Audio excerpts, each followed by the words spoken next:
Okay, folks, good evening and welcome to Walsworth Road Baptist Church for our audience with Charlie Duke. In just a moment, Charlie is going to join us from the green room.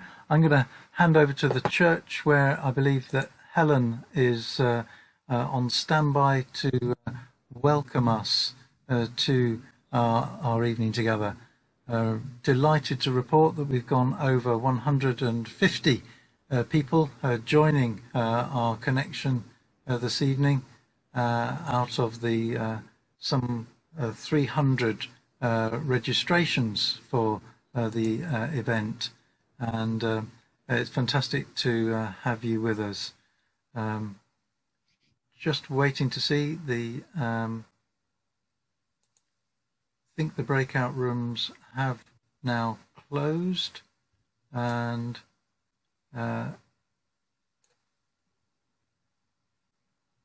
we have our guest in our midst. Helen, over to you.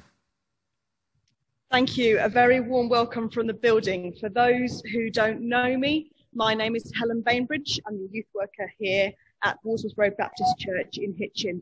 We've got a few still joining us, but for those who are here, I want to let you know what's going to happen this evening.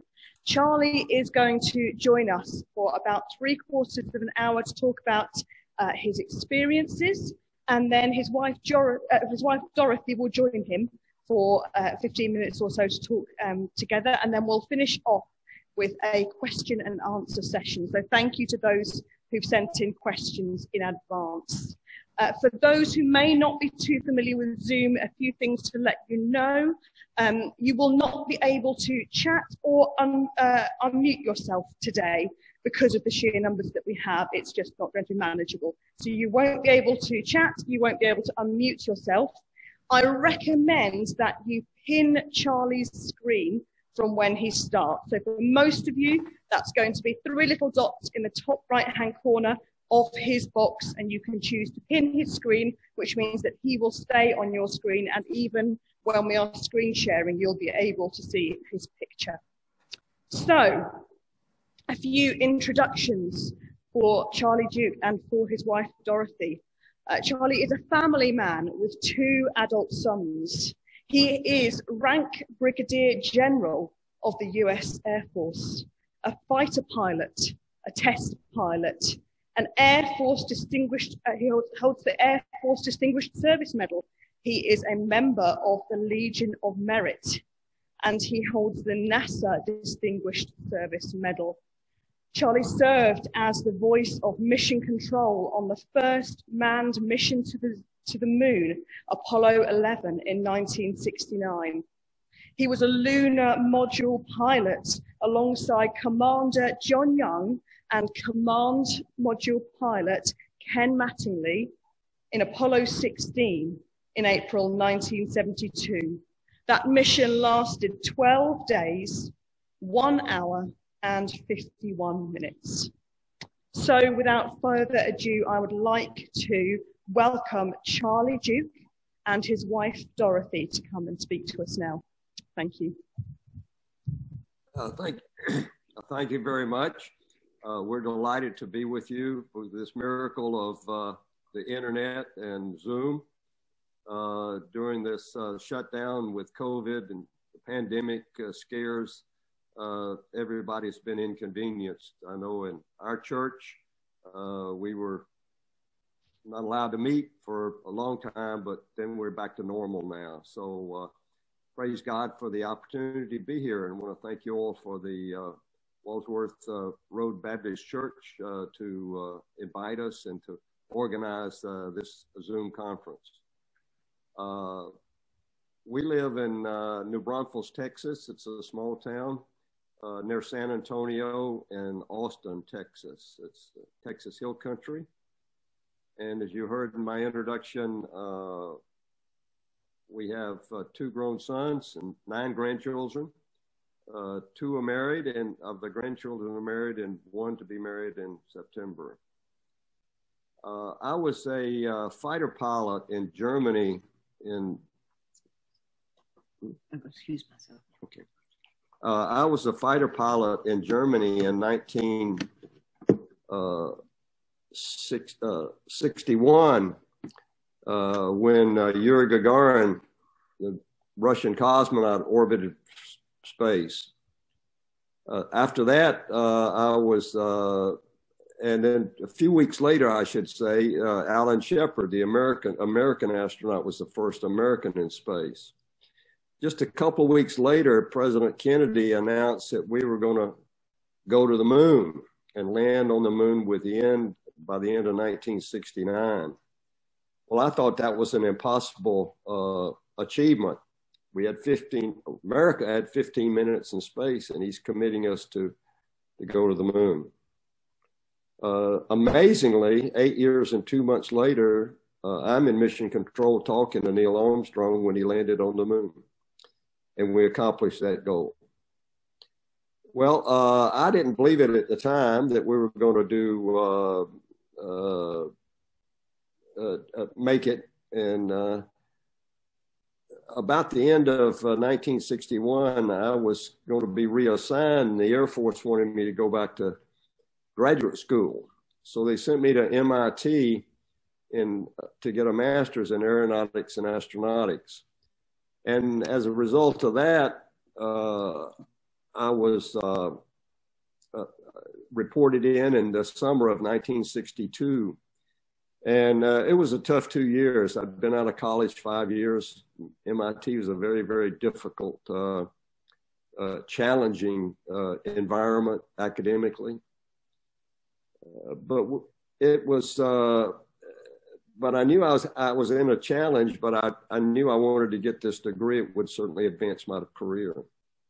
Well, the second year that I was there is 1963, I guess, in the fall. I had to pick a thesis topic. Well, it turns out that MIT had the contract to build the Apollo guidance and navigation system. And so they needed a pilot to look at the system from an operational standpoint. Can somebody actually do what we have invented and made? And so I was chosen to, I chose that as my thesis. And as a result, over the next 6 months, working on this thesis, I met some astronauts, those in the second and third group. They would come up and monitor the system development, see how it's going. And I'd never met any young men that were more excited and dynamic about their job than these guys that I was talking to. And I said, well, how did I get that job? And they said, well, you need to go to test pilot school after you get your degree, and then you might have a chance. So that's what I did. I applied for test pilot school, and in the summer of 1964, after I got my degree, I was accepted at test pilot school. And so my wife, Dorothy, and I moved from Massachusetts to California on the Mojave Desert, where Edwards Air Force Base was located. I started a year training and becoming a test pilot. Well, when I graduated from there, I was put on staff at the test pilot school in July of 1965. Well, in September that year, I was reading an article in the paper. It says, NASA's looking for more astronauts. We're having another selection. Please apply. So I applied as a young test pilot, and went through the selection process, which was more than 6 months. And in April of the next year, I was selected as one of the 19 new astronauts of the fifth group that was selected. We were all picked for Apollo. Well, it looked like to me that was just flying on Apollo for us was going to be slim chance. But we had a fire that killed 3 astronauts in the spacecraft in January 67. We had 4 killed in airplane accidents. We had 1 killed automobile accident. The senior guys like John Young and John Glenn and Scott Carpenter, they retired. And so now we're down to about 42 astronauts, and we might have a chance to go. It turned out that quite a few of us in my group did go. 3 of us were moonwalkers of the 19. So we began to train and for this adventure. But with the accident, we were basically dead in the water for 18 months. We finally flew the first Apollo manned mission in, I think it was October 1968. So now we have 2 years and not a year and 2 months to catch up and get to the moon. It was a lot of work, hard work and focused work, but very dynamic and very exciting also. So I was selected as Capcom for Apollo 10, which was in May of 1972. And as a result of that, was in mission control, talking to Neil Armstrong, the crew of Apollo 10 as they started their practice descent. Their spacecraft couldn't land, so they could not land it, but they could simulate a landing. Then 2 months later, I'm in mission control talking to Neil Armstrong and Buzz Aldrin when they started their dramatic descent to the moon for the attempt to be the first landing on the moon. Very tense in mission control, as you can imagine.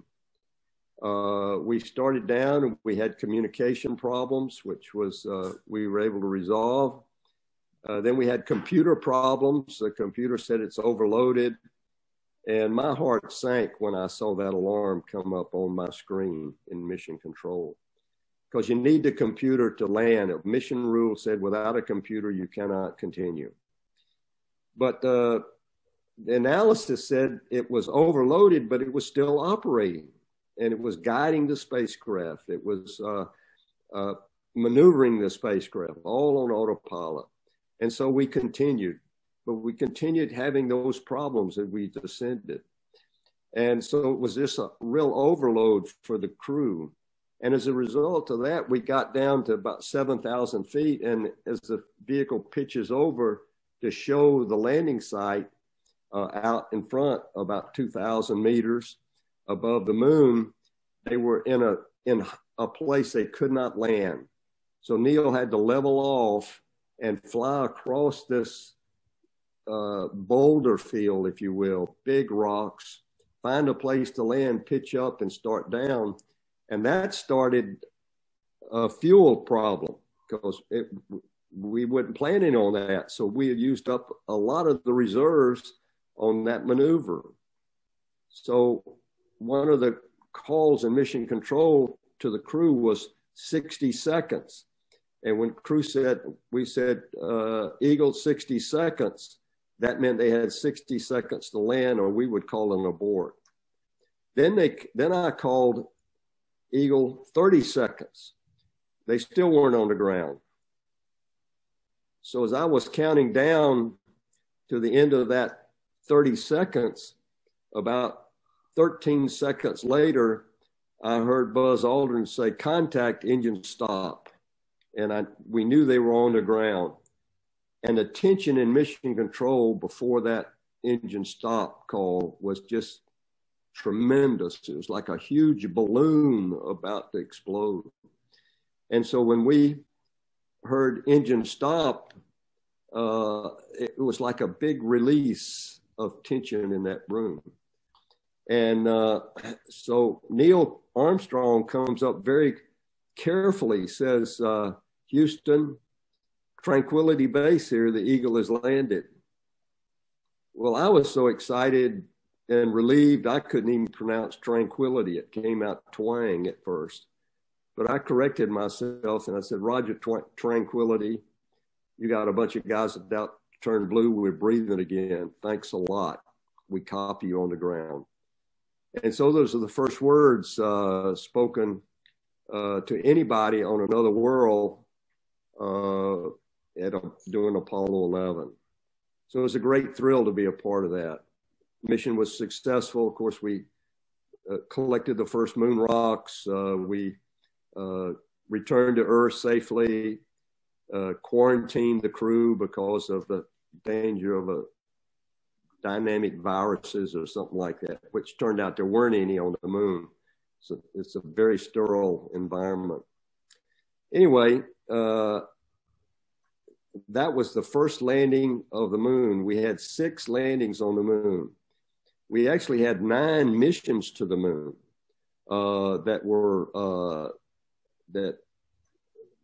but only 6 of them landed. And I was very privileged to work on 5 of those 9 missions. Apollo 10, Apollo 11 in mission control, then back up on Apollo 13. And that's the mission, if you remember, that it blew up on the way to the moon, like 55 hours out from Earth. And the explosion was caused by an oxygen tank. And when it exploded, it blew out the whole side of the spacecraft. It ruptured the line to the second oxygen tank. So now they're losing all their oxygen. And when they're losing all their oxygen, they're going to lose the electrical power, because that electrical power was provided by hydrogen and oxygen mixed in what we call the fuel cell. Well, it was very touch and go for the first 24 hours. Were we going to get them back? But the results were, with the hard work of mission control and the ingenuity and knowledge and of mission control, we were able to save the day and bring them back safely.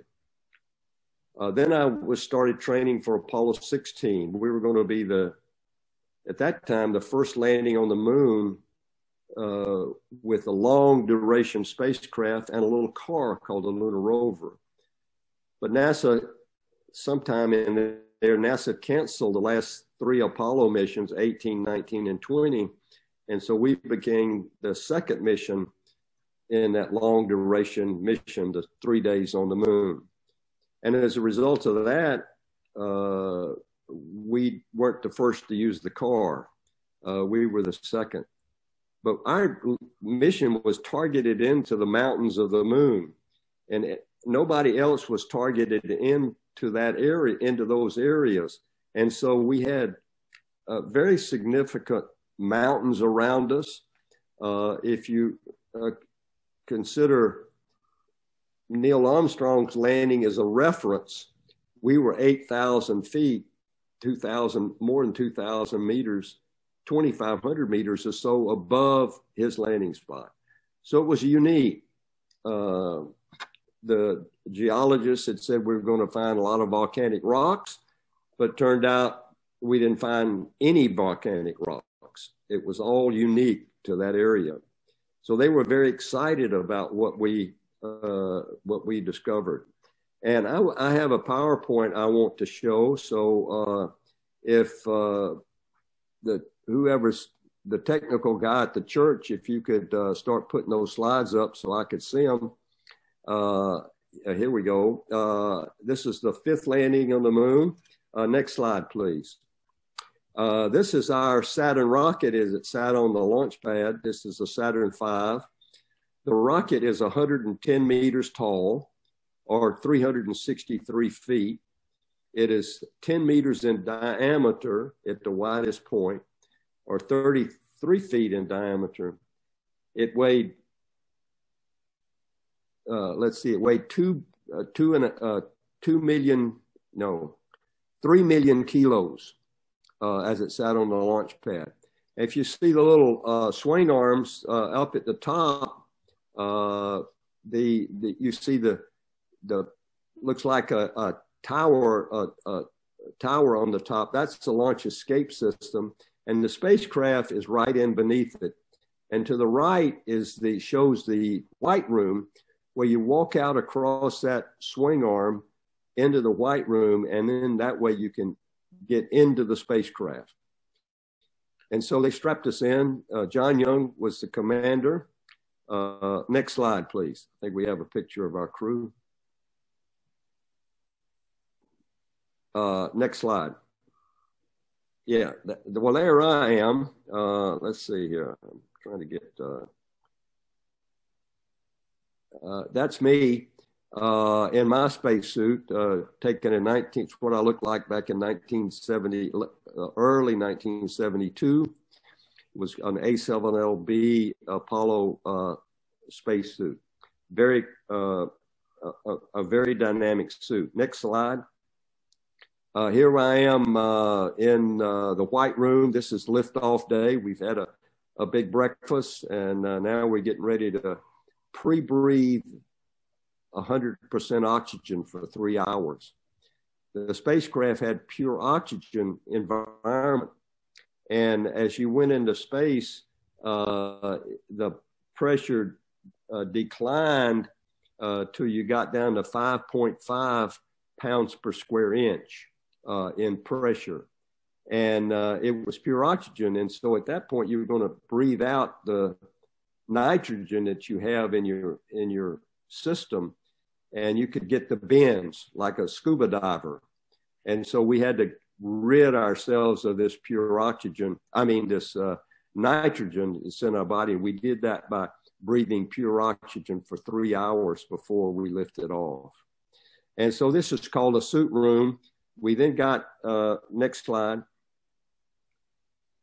We then got into a van and drove about 5 miles out to the launch pad, and climbed into the spacecraft. And about, I think it's 12:58 Eastern time, we had 5, 4, 3, 2, 1. Well, ignition was at counting down T minus 10, 9, 8. And at 8, the engines lit off. And it was held down on the spacecraft, on the launch pad by 4 big clamps. And when launch control checked out all the engines, these engines were producing 3 million kilos of thrust to lift off the 3.6 million kilos of thrust to lift off the weight of the vehicle. So it was very shaky. As the engines vibrated, as the engines moved to control the trajectory, the shaking in the spacecraft was very, very significant. It's like being on a long 110 meter long limber pole, and a big giant is shaking it at the bottom, and you're out at the other end going like this. So it was very significant. At this point, you could not see outside. The windows were covered over by special covering.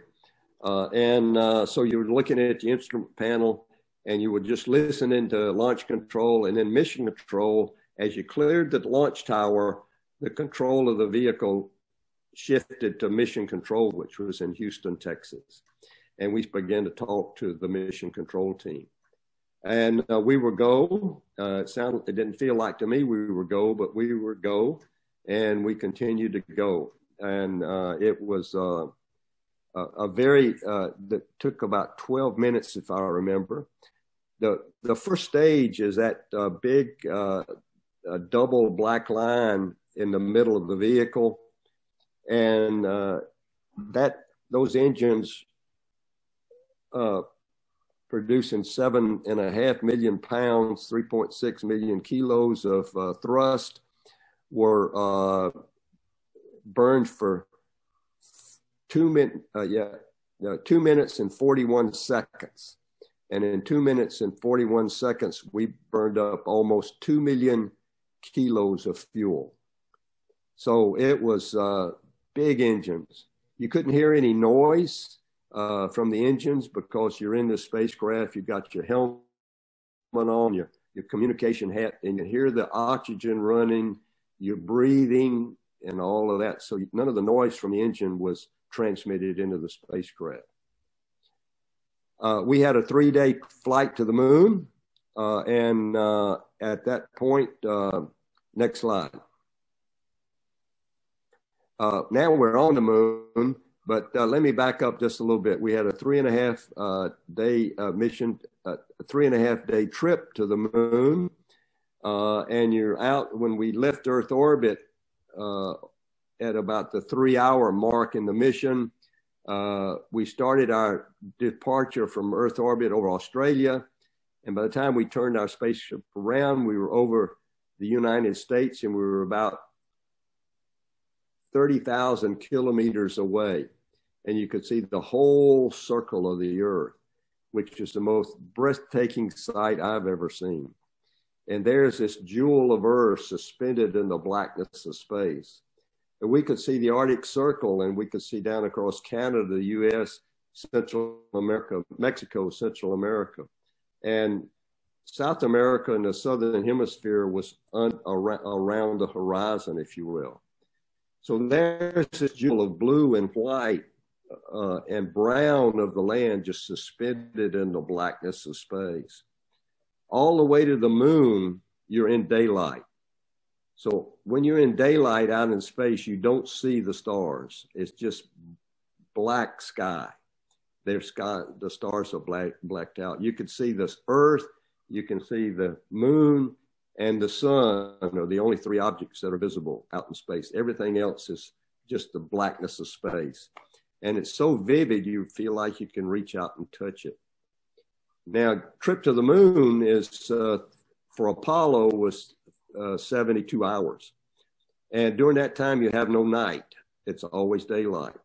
So think about going to Mars, 6 months travel to Mars, you're going to be 6 months of daylight with no night. And you watch the Earth just shrink down smaller and smaller until it's just a little dot out in the sky. You probably could see the Earth because of with the reflection of the sun, but the stars aren't visible. And so we had a 3-day trip. We divided our time into 3 24-hour periods, and we then had 3 rest periods. We tried to eat 3 meals a day during the trip out. So we arrived at the moon and went into orbit. We orbited a day, and then we landed on a place called, on the front side, almost in the center of the moon, a little east and a little south of the center of the moon. It's called the Descartes Highlands. This is our first geology stop out on that, in our car. You can see our rover in the background. This is actually my commander, John Young. I've taken his picture. He has 2 instruments in his hands. One's a shovel that we use to pick up small rocks and soils. The other is a rake. You raked it through and shook it, and it kept rocks about a centimeter large. And so you could collect those. It was very rough up there on the moon. Next slide, please. Well, here we are back again to this is what I just described to you. That's the Earth. You can see on the land, the land you see there is basically southwestern U.S. The California is on the left, the shore of California and Baja California. The rough area underneath the clouds in the center is the Rocky Mountains. And then down across the Southwest United States. And if you study hard and you know your geography, you can actually see the Yucatan Peninsula in the lower right-hand side. Next slide. A picture of the moon as we approached. It was a tremendous sight and very exciting. We went around if you look at the left of the picture, we went around the left side and entered orbit on the back side. And our orbit was 60 miles above the moon. We did get it to a 60-mile circular. And then you see the big circular basins. Those are meteorite impacts, and they're filled with lava. The white area where we landed is off to the, just to the left side. This is a picture taken from a different angle than straight on to the moon of what you see from Earth. Next slide. We've separated. We're in we're in lunar orbit, and I took this picture of the command ship as we separated and we started to get in position for our descent. Ken Mattingly was flying the spacecraft as command module pilot.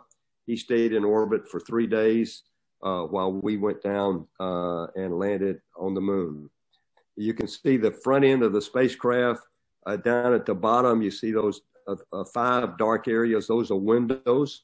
So our hatch was there. In the center is the tunnel. When you dock up, you can take out the docking mechanisms and open the hatches and float back and forth between the 2 spacecraft.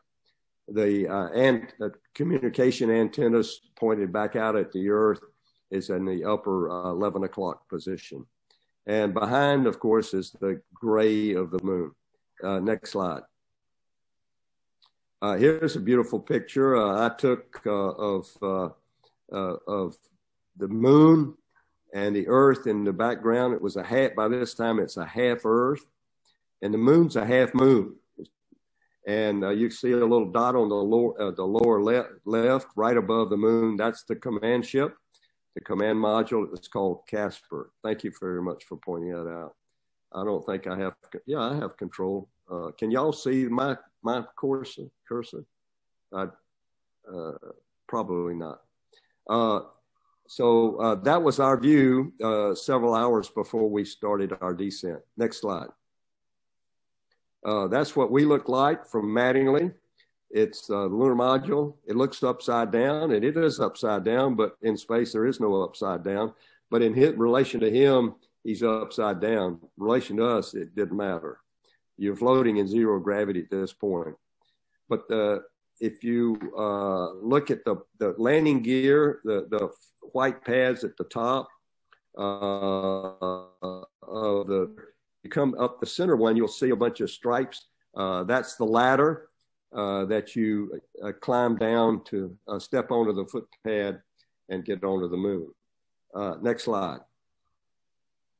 There's a view of outside of the window on the left side of our spacecraft. And that mountain down in the distance there's about 5 kilometers away. And we drove up to the top of that mountain on our second day, and it's the name we gave it was Stone Mountain. Next slide. Here's a picture out the front through that same window, but looking forward. The sun, when we landed, the sun was about 15 degrees above the horizon. And so you can see the long shadows and our antennas up on the top. And off to the horizon, off to the left, there's the white spot. That's a big crater called South Ray Crater, which was actually about 10 kilometers, 8 miles or so beyond our from our landing site. It was very interesting geologically, but it was too far to go even with our car. Notice the very sharp contrast between the brightness of the moon and the blackness of space. When we were on the moon in Apollo, it was always daylight. You landed like early morning on the moon day. And the daylight of the moon day is 2 weeks long. So you have 2 weeks a day, 2 weeks a night on the moon. In Apollo, we were always in daylight because the temperature, the suit could survive the temperatures in the daylight, but it could not survive a nighttime stay on the moon. The angle of the sun, the surface temperature, there's no air on the moon. So you need your spacesuit to stay alive. And but the sun shines on the moon, and as the higher the sun gets, the hotter it gets on the moon. Our temperature when we landed, average temperature, we estimate was about 35 degrees centigrade. on the surface of the moon. When we left, 72 hours later, it was about 115 centigrade. So as the sun got higher and higher, the shadows got shorter and shorter, and the surface got from the sun. Your suit protected you from all that. It was body heat, and you had to eliminate body heat, or you were going to have heat stroke in your suit. And so we had a special equipment called a lunar cooling garment that we used. Next slide. Here I am saluting our flag with Stone Mountain in the background. John Young has taken this area. You can see the lunar surface is covered with dust, like very, very fine, like powder. As you step on it, it has pretty good bearing strength, so you never sink in more than 1 to 2 centimeters. You can see the car in the background. The flag we put up. The flag is not blowing in a 40-mile-an-hour wind. It's held out by a curtain rod, and it's wrinkled because it was vacuum packed for 6 months. And when I took it out of its casing, I couldn't pull the wrinkles out of it. So it looks like it's flying, but it's not. It's there. It's held out by this special rod, and it was wrinkled because of the vacuum packing. If you look at that flag, I took another picture of that flag 72 hours later, right before we left, and it's exactly the same wrinkles. Those of you who believe the moon landings were done in the desert in Arizona, I'm sorry, we actually did go to the moon, and we disappoint you. Next slide. Again, a good picture of the rover. It was an electric car, 4-wheel drive, 4-wheel steering. It had a maximum, we never drove more than about 10 kilometers per hour. But one time coming down off of Stone Mountain, it was real steep, and John just let it go. The odometer went to 17 kilometers per hour, and then it was stopped, pegged.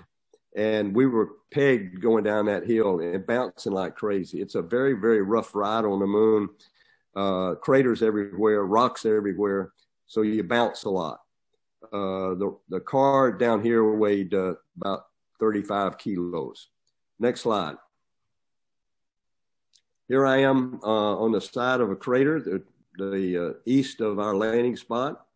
West of our landing spot, I'm sorry.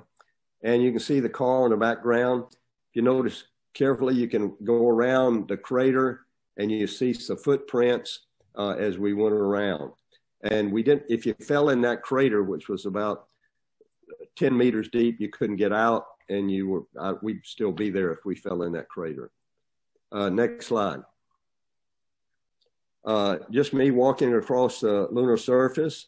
The lunar module, the car is behind me, and we were very excited. It was a thrilling experience walking on the moon. The big object you see on the back is called a portable life support system, which is just what it says, life support. It had all your oxygen, your electrical power, your cooling water, the regulators. The little bag you see on the right side is a rock collection bag. When we collected samples, we put them in a small bag, like a sandwich bag, and then dropped them into the bags on our side. This is untouched surface. I kept saying, I'm on the moon, I'm on the moon. The wonder, the excitement, and the adventure of it all never wore off. We were ready to stay another day or two, but they wouldn't let us, of course. The surface out in front of me there is all pristine. Nobody had ever walked on it before, but you can see my footprints behind. You never worried about getting lost on the moon because you left tracks everywhere. So if you wanted to get back home, all you had to do is turn around and follow your tracks back, and you were going to get back to the lunar module. Next slide. Just another slide of the up close of the rover. You can see me in the background, and what's in front of me is the TV camera.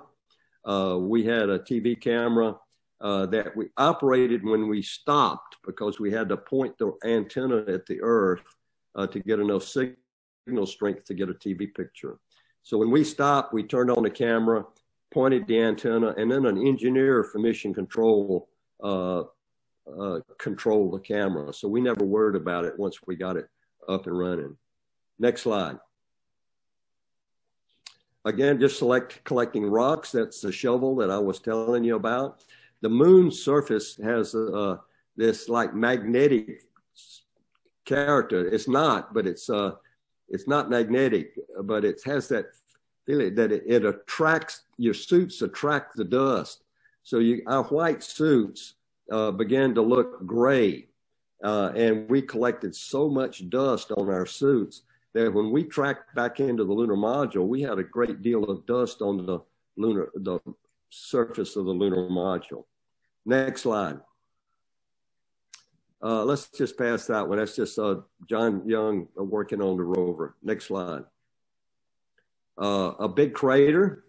This was that crater that I was showing you earlier, but the next one over, and this is called Flag Crater. And I mentioned earlier that white area in the background is South Ray Crater.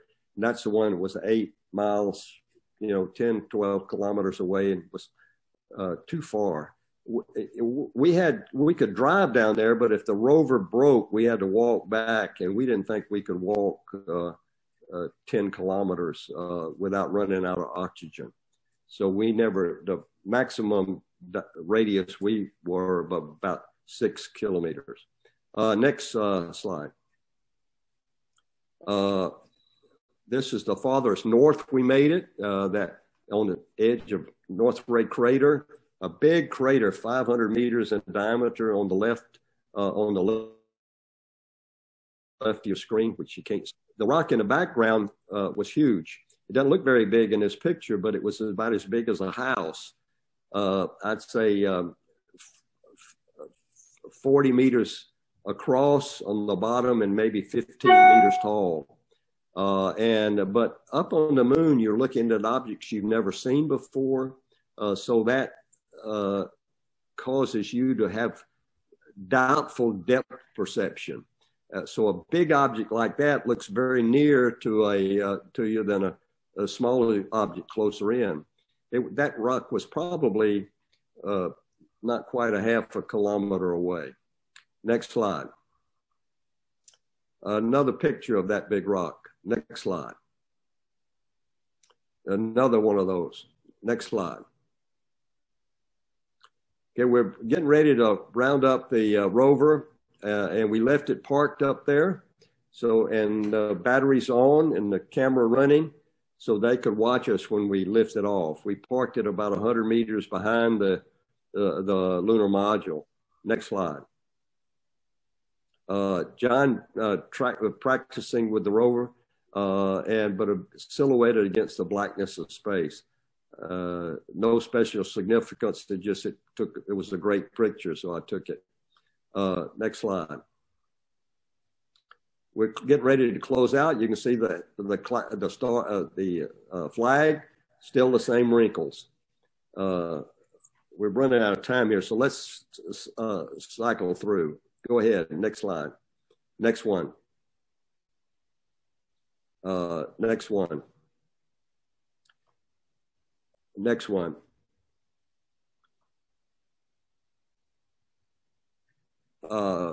Okay, let's just stop there.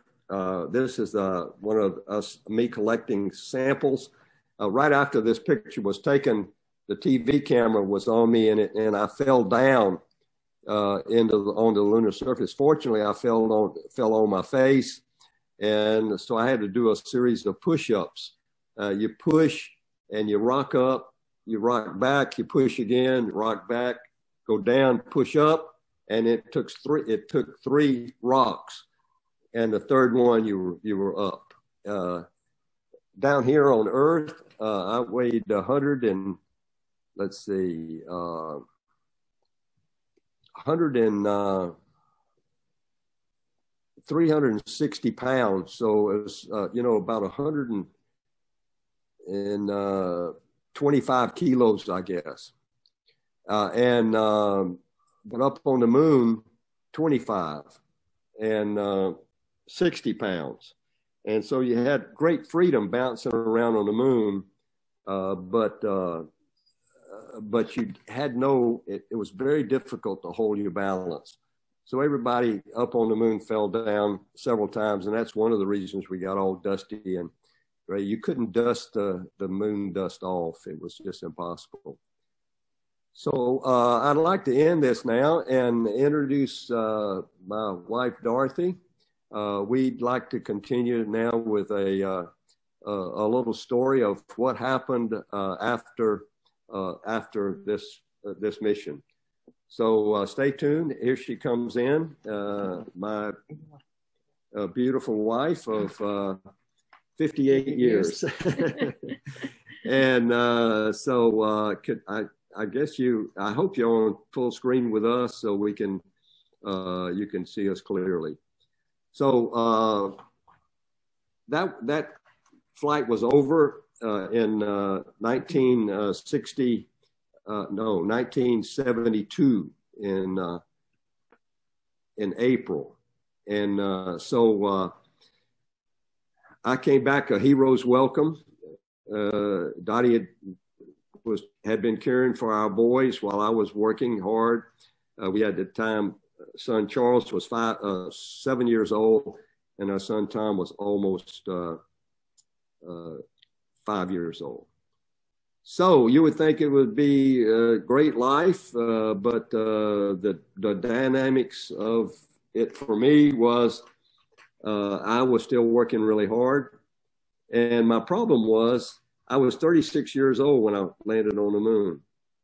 And I had climbed to the top of my career on the ladder of my career. I was as high as I was going to get as an Air Force officer. I was one of the 12 guys that walked on the moon. This is January 1973. I'm now 37 years old, and the thought occurred to me, what are you going to do now with the rest of your life? I'd achieved it, climbed the top, and I had no peace. It was very frustrating for me, trying to find something to get involved with, where to work. Do I stay at NASA? Do I leave?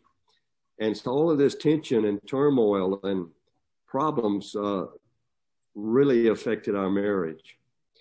We were churchgoers. We were members of an Episcopal church in a town nearby, and we were regular attendants in church.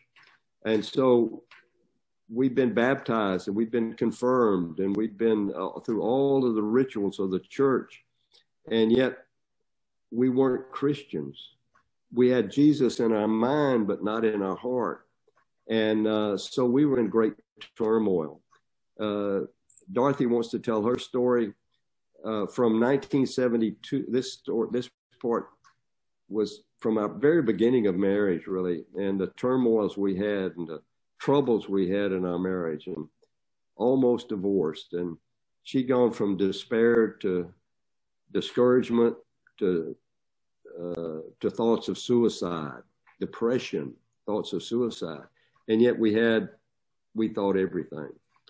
So, but we didn't have anything. She was about to kill herself. But God intervened, and she wants to tell you that. So this is my precious bride, Dorothy. Yes, yeah. We tell you our story because there are a lot of people that are struggling in their lives. And God has turned our life around. And we just have a lot of encouragement for you that nothing is impossible with God. Nothing is impossible. And Charlie's right that really started having struggles in our marriage soon after we had gotten married, because I had put my husband first in my life. I thought that he was going to bring me all the happiness and joy. You probably know the fairy tale Cinderella, and that was it. Finding Prince Charming and living happily ever after. And after we got married, I realized I really wasn't the most important thing in his life, that he liked flying airplanes, he liked playing golf, he liked hunting, all these things that he kept very busy at, and I felt much alone. I was excited when he was selected to be an astronaut. I knew he would travel a lot, but I thought, well, maybe things will get better when we're there. And I supported him strongly during all that time. I was not really afraid when he went into orbit. We were there in a community, and there were friends of ours that were flying in space, and all the rockets had come back safely. And so I assumed he would come back safely.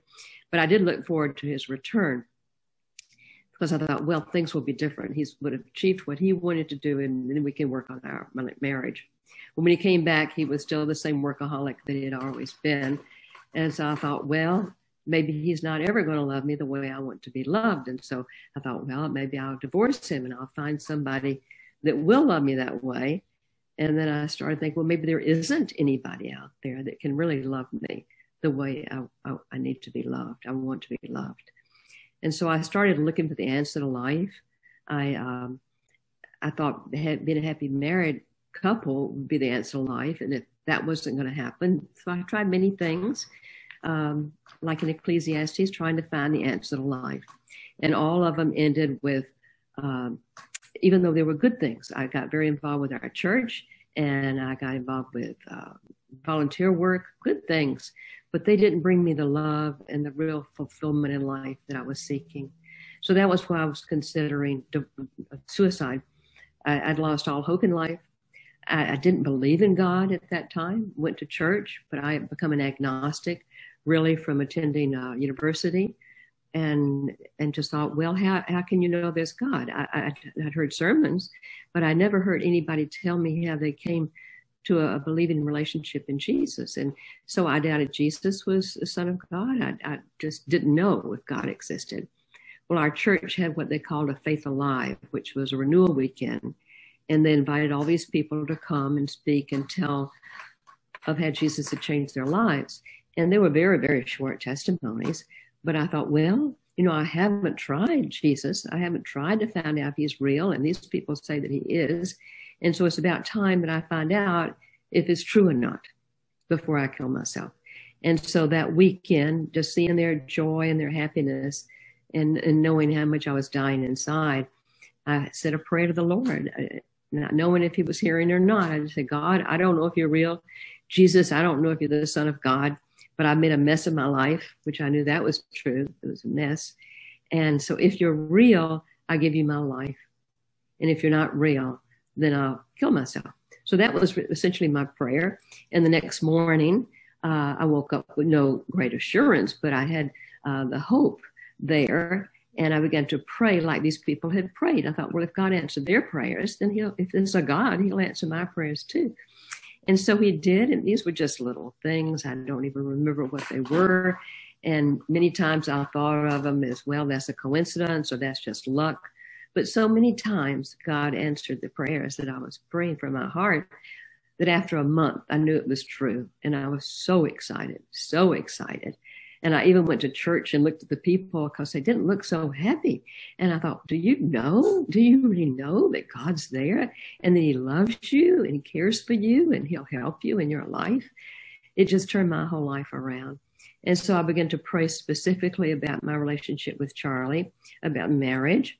And God spoke to me. And I say God spoke to me because he put the thoughts in my mind that was confirmed in my heart.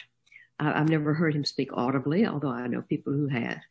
But God began to speak to my heart. And he told me, he said, Dotty, Dorothy, you are born again. Well, we didn't really even teach born again in our church, but I didn't know it was in the Bible. And so he said, you're born again. And so if you want a born again marriage, you must forgive Charlie the same way I've forgiven you.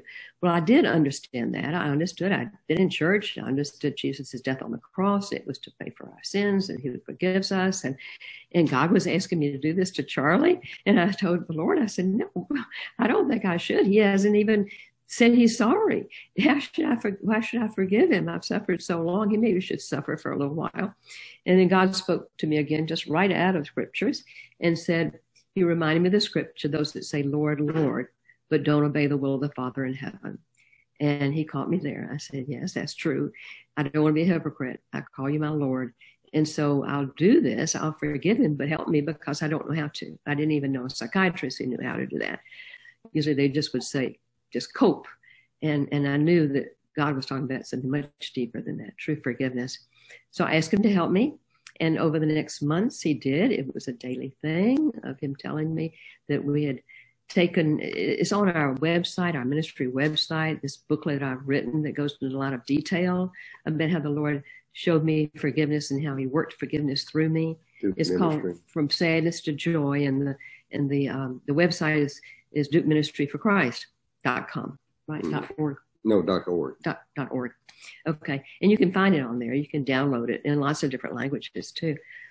But anyway, the Lord helped me those next 2 months to forgive Charlie. And after the couple of months were over, I realized I'm not even feeling that hurt and that pain anymore. That it's gone. It's gone. And it was just so wonderful to have that. And then the Lord say, okay. And I kind of complained to the Lord because I said, well, okay, I've forgiven him, but he hasn't changed. He hasn't done anything. In fact, he seems to be getting worse. And so then the Lord said, well, your obligation to him is to love him, to not try to change him, which I have been trying to do for years, and not try to save him. He said, I am the Savior. Your job is to love him and to love him 100%. Because I was complaining, saying, well, I'm sure I love him more than he loves me, so I've done my share. Well, he wanted me to love him like Jesus loved me. And so that's 100%. And so the Lord and I, every day, we would talk about, well, what are we going to do with Charlie today to bless him? Because you choose to love. I found that out. You don't go by emotions. That's a choice. And we're commanded to love. And God wouldn't command us to do something that he wouldn't help us to do. And so I asked him to help me to love Charlie the way that he wanted me to love him. And when I made a mistake and I didn't, I could go to Jesus and have him forgive me, and he would. And so we'd start over again. And it was just a daily thing for about 2.5 years that the Lord showed me about loving, forgiving, and being the wife that he wanted to be for my husband. And I knew one day he would come to the Lord. I thought it would be on his deathbed. I didn't know when it was going to be. But Jesus and I were doing great. I loved him so much. I still love him so much. I love him more today than I loved him then. He's so wonderful. So I just encourage you to know Jesus this way. It's a personal relationship. He cares for you. He loves you. He can work in your life with whatever issue you are facing. He's there for every one of our needs. And I just can't say enough. He is the answer to life. He is the answer. There's no other answer. I've tried them all. And Jesus is God. He loves you. Amen. Thank you, darling. Well, that's her side of the story. And that started in 1975. And I decided at this point that, well, the space program's not going to give me any satisfaction anymore. So I go out and I took my eyes off the moon and put them on money. Money is the answer, and I'm going to make a lot of money, and that'll give me peace and joy and contentment and happiness. And so I started a business in San Antonio, Texas, and we moved to the present town we live in now, about 30 miles from San Antonio. So I was in business, and things were really wonderful at home. As Dotty shared her story, she really changed. I could see the big change in her, but I was more focused on not on family and marriage, but more focused on my business opportunity. So I started this business, and it was very lucrative. And that was in March of 1976. And I ran this business for 2 years, but I didn't have any peace. Still no peace. I was making money hand over fist. And I was trying to, what's the answer here? And my Dotty, she wasn't saying anything about God. We continued to go to church. We had joined a new church when we moved to New Braunfels, and there were wonderful people. Well, I sold the business in 1978 as basically a decision.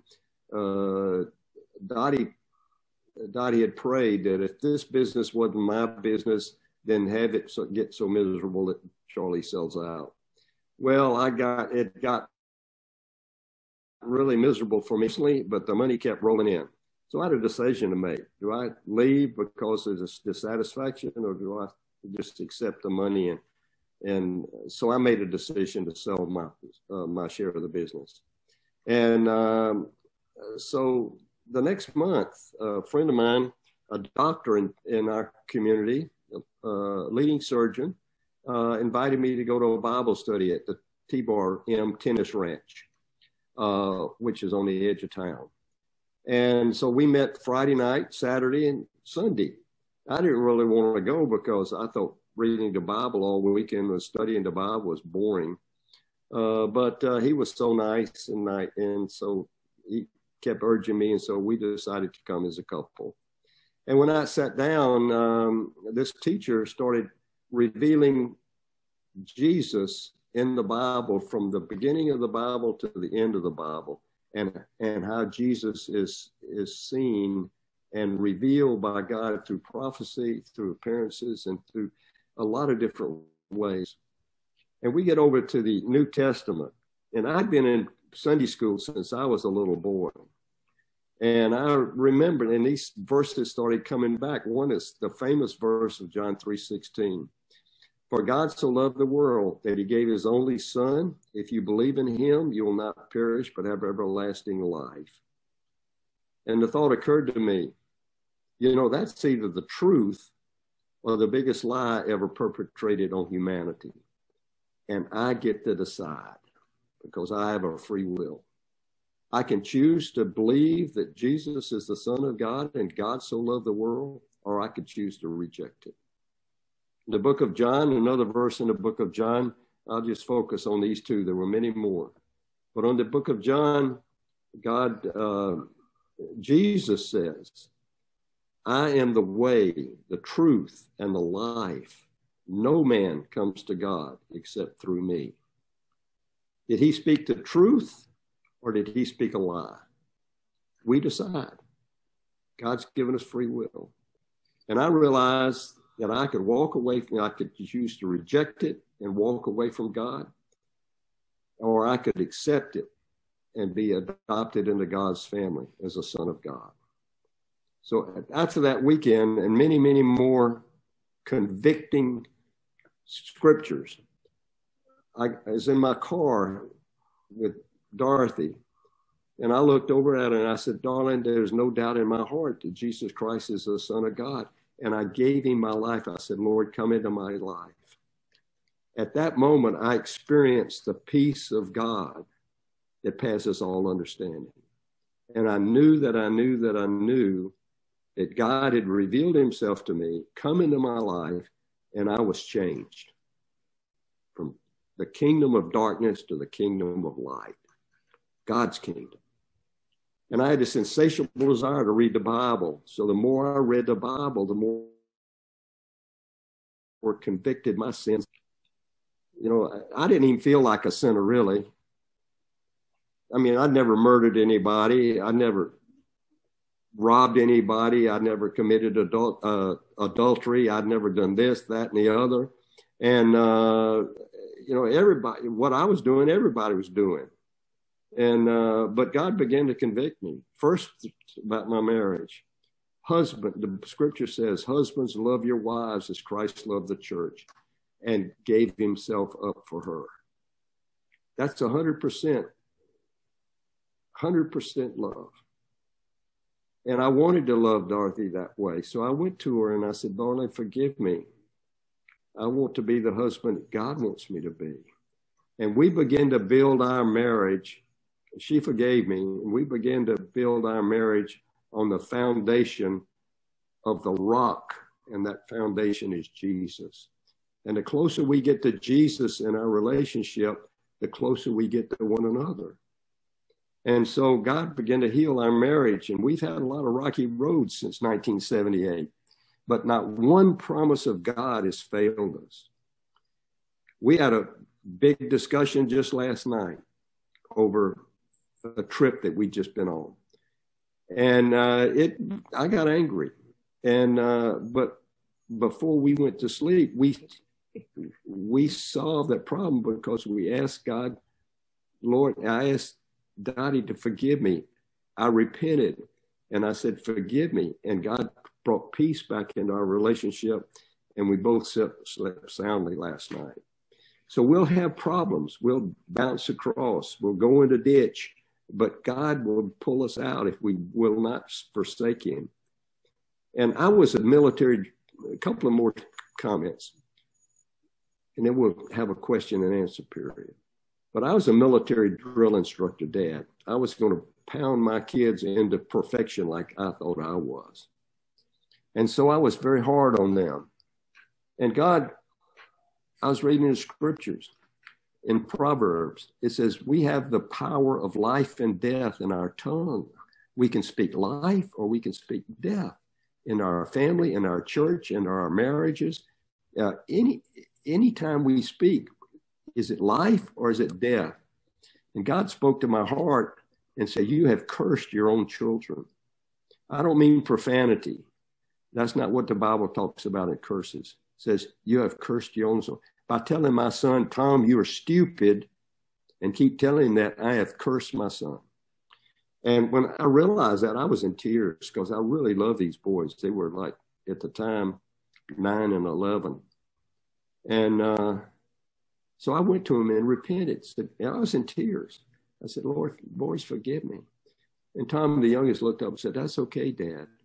And since that time, we've been blessing our kids and encouraging our kids, praying with our kids. And as a family, we get together, we pray together, and we seek God's direction for our families. Now they're in their 50s, giving us 9 grandchildren.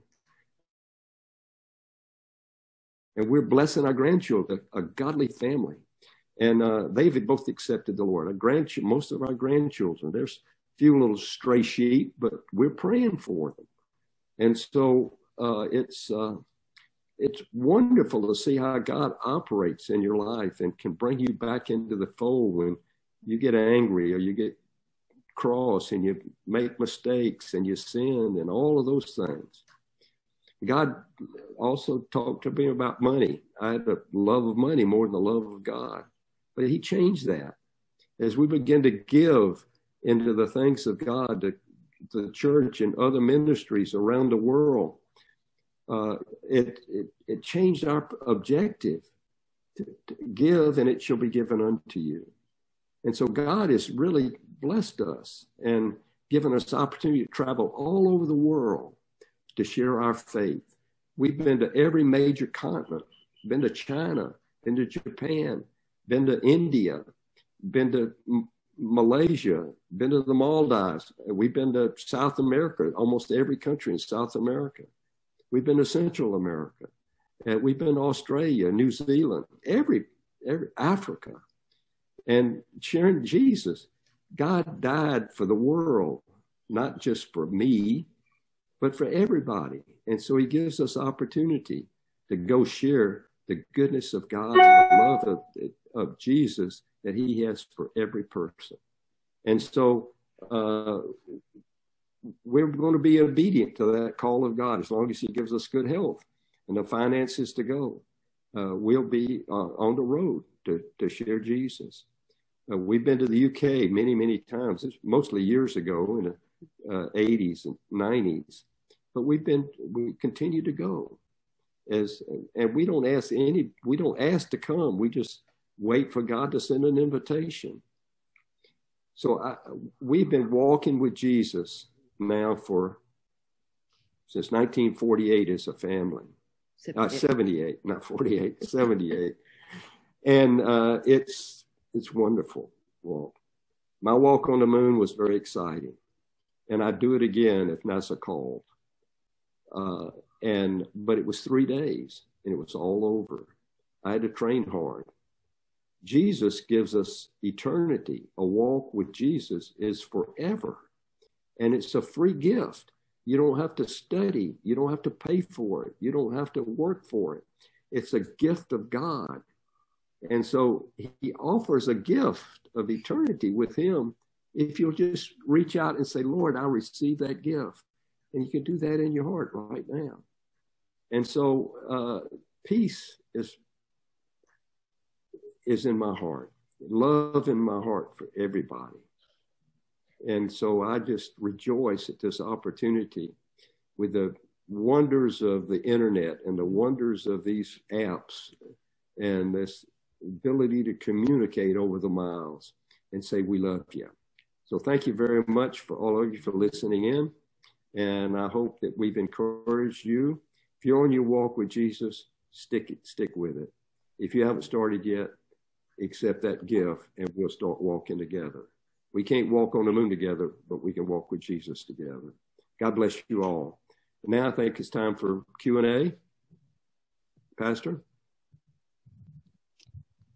Thank you so much. That was really helpful and interesting, and I'm sure everyone at home felt the same. So we do have some questions to ask you. I'm going to introduce Steve from his home, and we have a list of questions between us. We're going to take it in turns, and these are ones that people have sent us in advance.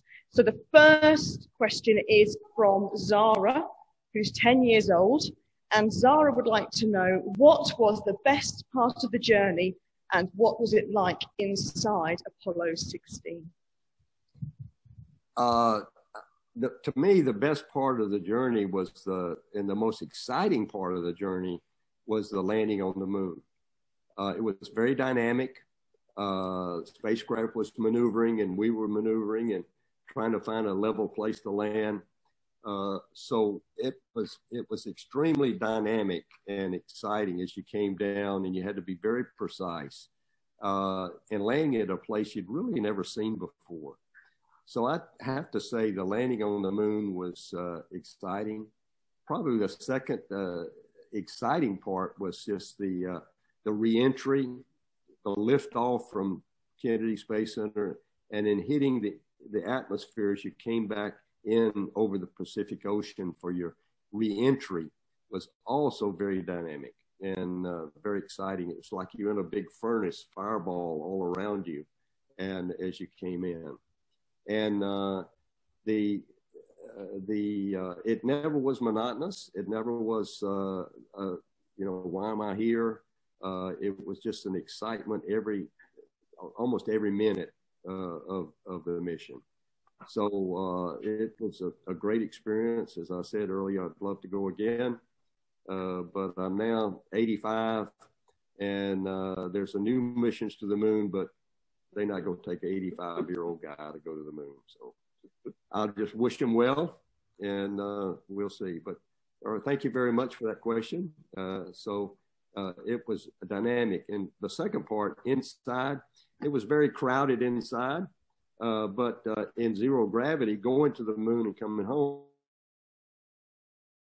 you have the seats, you can go into the tunnel, you can go down into the bottom of the spacecraft,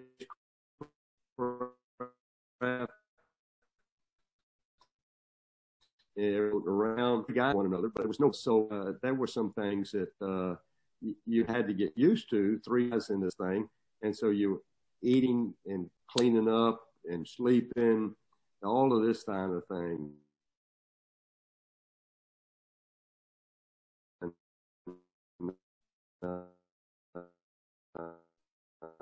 Over the. Oh, okay. Well, anyway, we survived in the lunar module, and we didn't want to come home, but we had to. They said, "Come back, guys." Next question, please. Good evening, Charlie. We have a question from the bloke.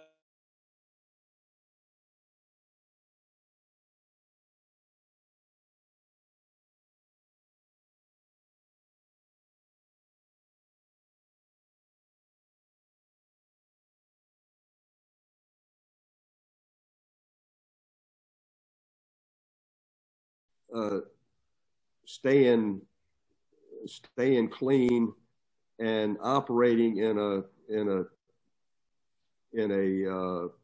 environment where you had no privacy. So it was you just had to get used to that, and we didn't have a shower, but you could take off all your clothes and wet down a towel and rub off with a towel. So we had all of those things, just living together in a bathroom for 3 days I guess that was probably the least prepared. I wasn't prepared for that. but we survived. Thank you. The next question is from Lorraine Needham. Charlie, did you come across any life forms on the moon, known or unknown? And what are your views on the possibility of extraterrestrial life anywhere in the galaxy or universe now or in the future, in the light of the forthcoming Pentagon report concerning UFOs and aliens? Well, we did not have any life on the moon. There was no evidence of any life form ever on the moon. It's a very sterile environment. So as I said earlier, we had quarantine after the moon to make sure we didn't bring back any moon viruses, germs, or bugs. Well, there weren't any. So after the quarantine went from Apollo 11, 12, 14, and after 14, they stopped quarantine after the moon because it's a sterile environment on the moon. As far as life in the life on the in the universe, we don't know. The Bible doesn't speak to it. It speaks about a heaven somewhere. So there's heavenly life, and that's real. But as far as humankind in other galaxies, I think the Bible hints that there is not any any life out there, physical life. I think there's spiritual life, and there's angels and an invisible world that we can't see, with demonic forces and angels around us, and heaven somewhere, and we can't see it with our in this present life. So I think as far as human type life, whether it be like Star Wars or whatever, I don't know. I doubt there is, but we don't know because there is no evidence, yes or no. As far as UFOs, I've never seen UFOs. I don't know anybody personally that has, but years ago, I was I was thinking about UFOs, and the word spiritual, demonic came to mind. And I said, Lord, are UFOs demonic manifestations? Satan, the Bible says Satan can appear as an angel of light. And so I started praying. This was probably 30 years ago now. And I said, and I don't know whether you know the story of Gideon in the Bible, but God called Gideon to go fight the Midianites. And he said, well, I can't do that. He said, you go. He said, Lord, if you really want me to go, I'm going to put this fleece on the floor, and tomorrow morning I want it to be dry and everything around wet with dew. God did it. He said, well, that may be true, but I'm going to try again, Lord. Tonight, make the fleece wet and the ground dry. God did it. So he said, I believe you, God. Well, there are signs that we can ask for signs. So I asked for a sign. I said, if what I'm thinking is true, then I would ask you to have my friend who was on a trip with, who was a godly man. I said, you have him talk about UFOs. And we'd known each other for at least 10 years. And he was an engineer, he was a car dealer, he was a businessman, never talked about spiritual things. And in that way.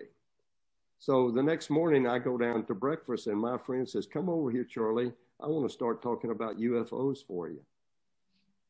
So that was a sign to me that what we're seeing, what's being seen, is in the demonic realm. It's a spiritual thing. You cannot have physical objects make a 90-degree turn at 3,000 miles an hour. The G level would kill you. And so it's certainly not human beings. It's certainly not life as we know it.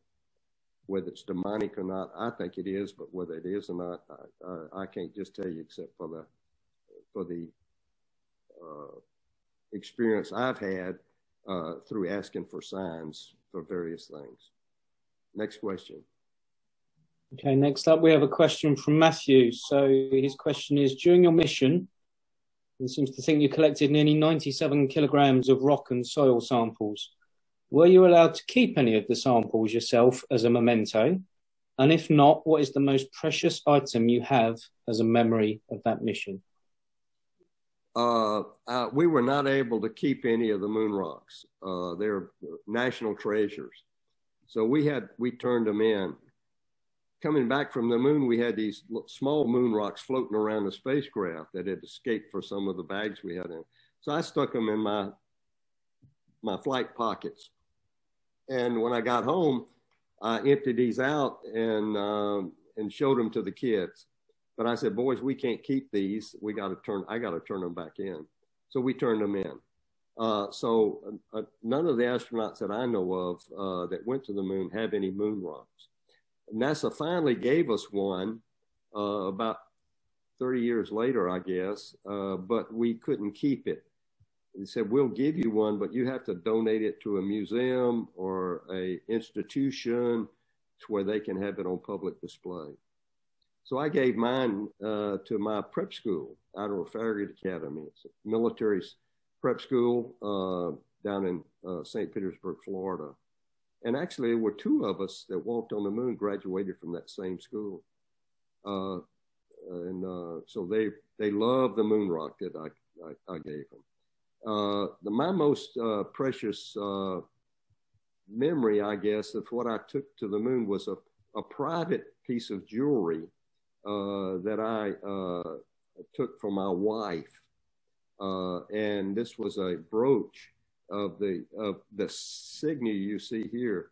This brooch was made in diamonds and sapphires and not pearls, but what would it be? Rubies. Yeah, rubies. And that was so that's probably the most precious thing that we got.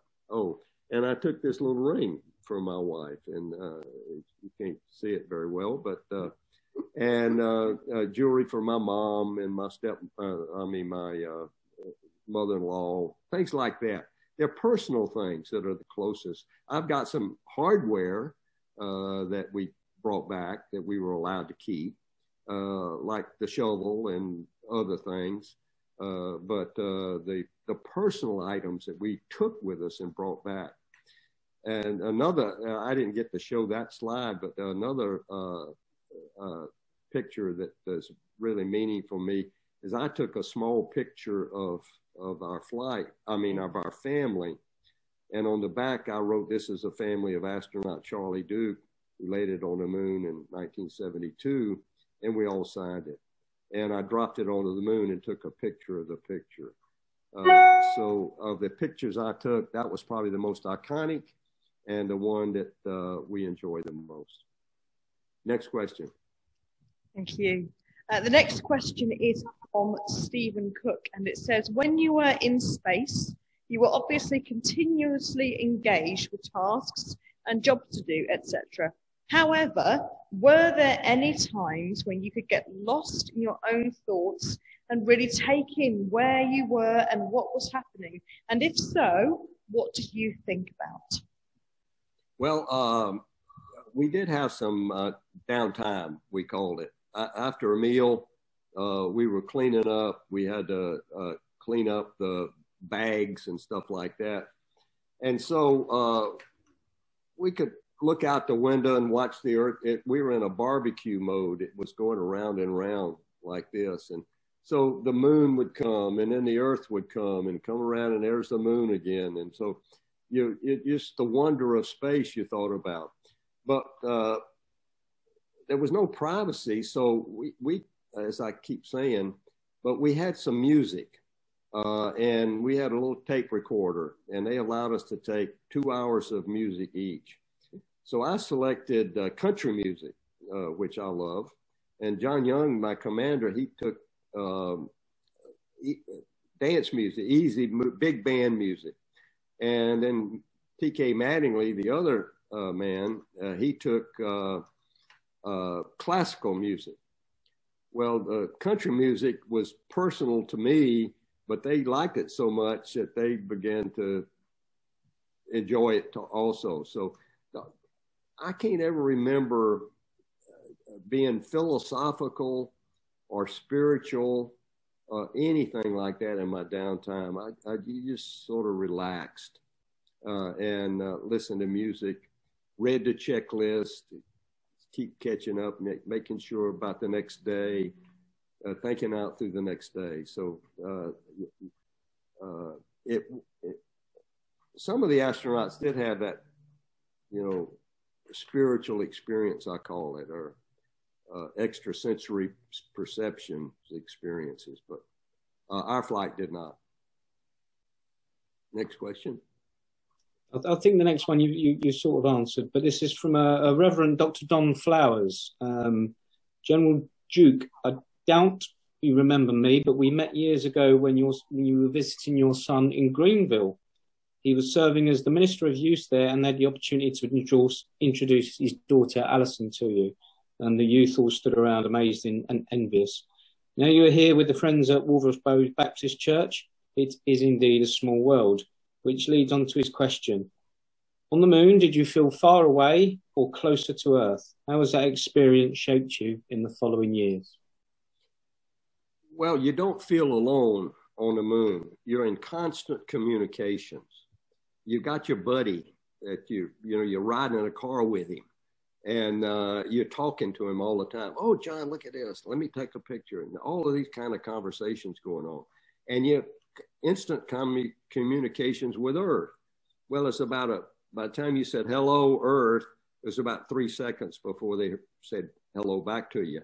So there was a little delay, but it was almost like instant communication. So you never felt isolated. You just had this wonder and excitement and awe about it. And like I said earlier, it didn't affect me spiritually. It didn't affect me philosophically. It was 6 years later when I had this encounter with Jesus, I began to read the scriptures, and then it all came alive to me. The universe and God's creation. The 19th Psalm says, the heavens declare the glory of God. The skies proclaim the works of his hands. And I'm one of the privileged few that have landed on another body in our solar system.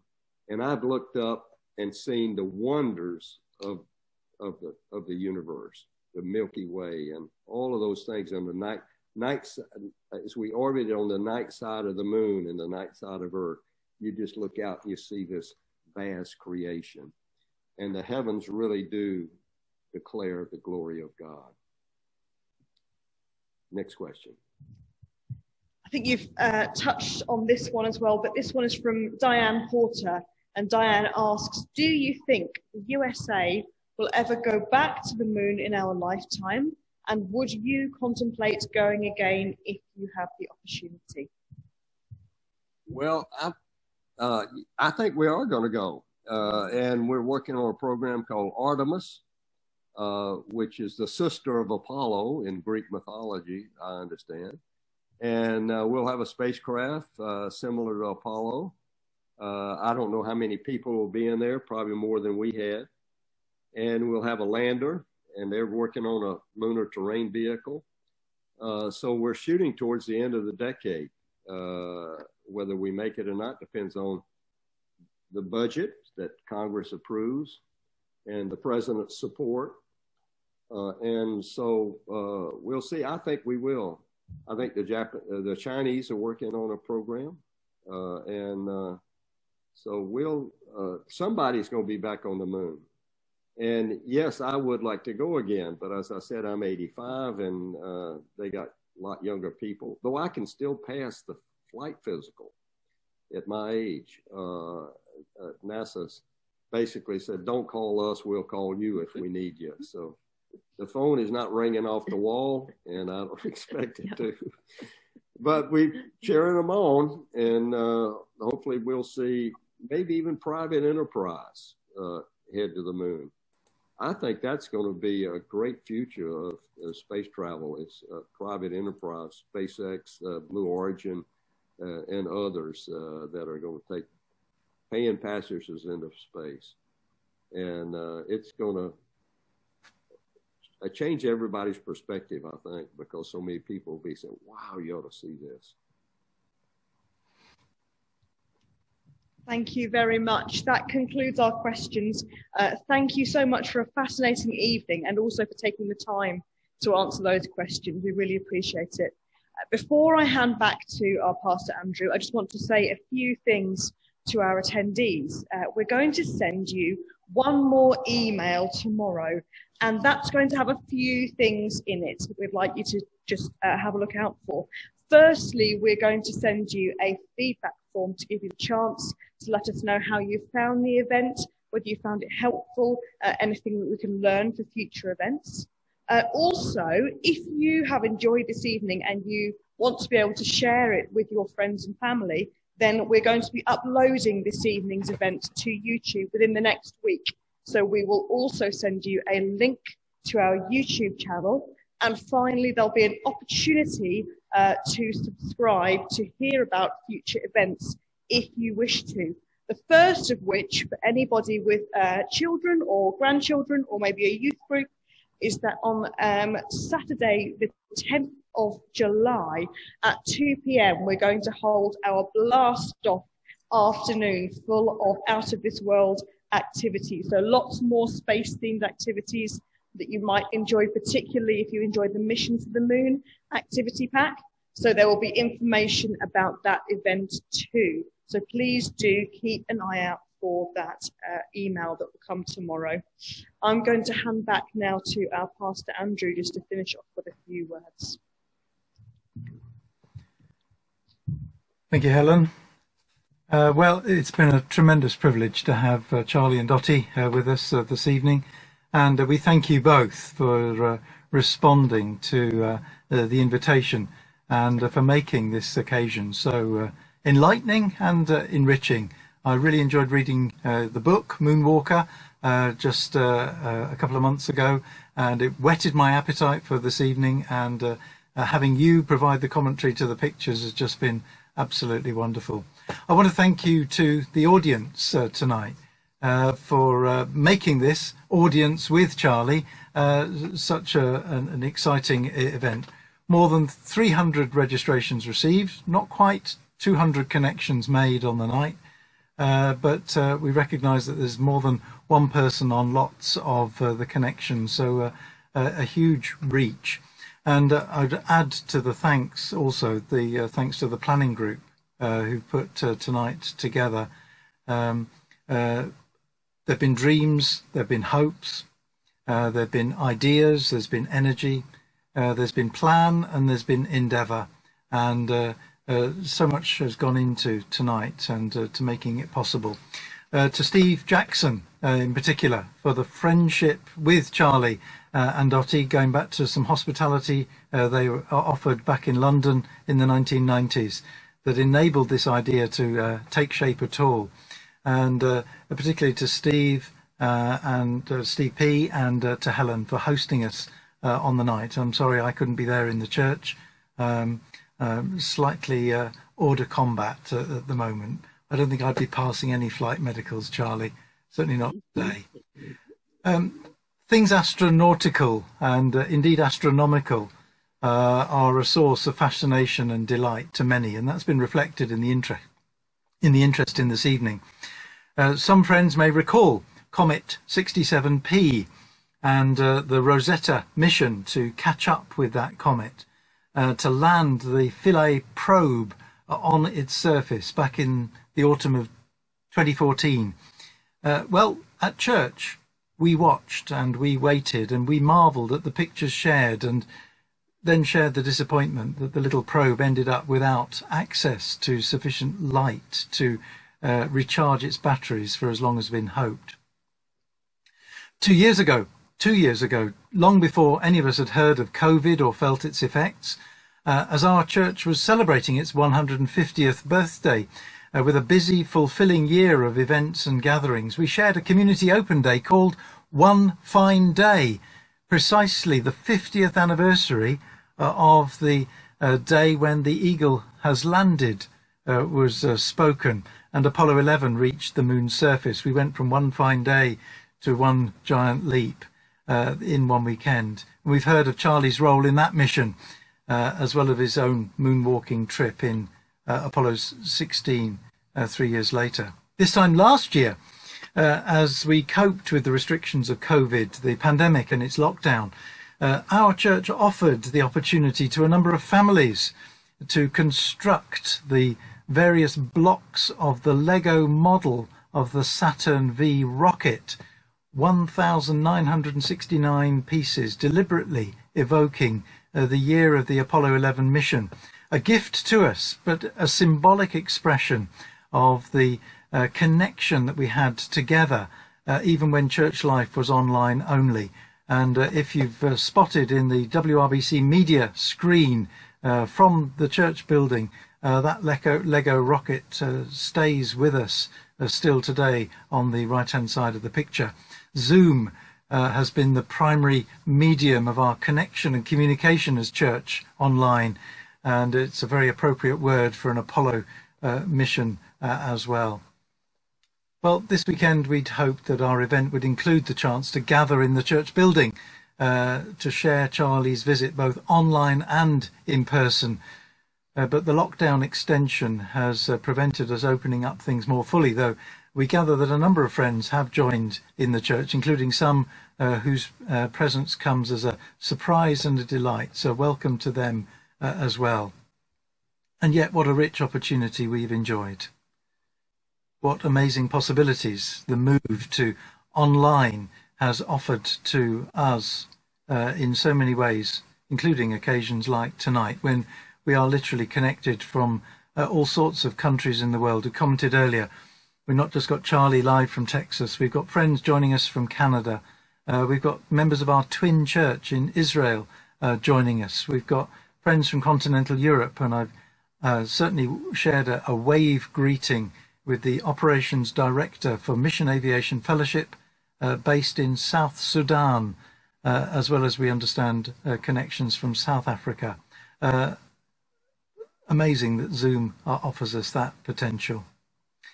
Well, Charlie's shared with us not just his astronaut experience and adventure, but of his Christian life and faith. And often the world of the religious and the world of the scientific are seen as incompatible. The modern way is to drive a wedge between those two worlds, and it still seems to prevail in the media and in education. I'm no scientist, but our church has, and I'm delighted that we have a number of scientists, professional, practicing, as well as retired, university professor, pharmaceutical researcher, mathematical statistician, engineers, including one who works today at the European Space Agency. We're a community where science and faith go hand in hand, each adding to our understanding of the world, of the universe, indeed of what makes us and what makes all things tick, the how and the why of life, a precious gift to us. And this evening is offered, has been offered, has always been intended to be offered as another marker of that commitment to our community and indeed to anyone else joining us, of that commitment to be whole as people of mind and intellect and of heart and spirit. And we invite all who will to join us on that journey of exploration and of discovery. Thank you each and all once more for being with us this evening, and God's richest blessing be with you and yours in all the days to come. Thank you, Charlie and Dotty. God bless you and your family. Thank you, friends, joining us tonight from all around the community, the country and beyond. And thanks be to God for the enriching presence that he makes in our life, in the name of Jesus. God bless you.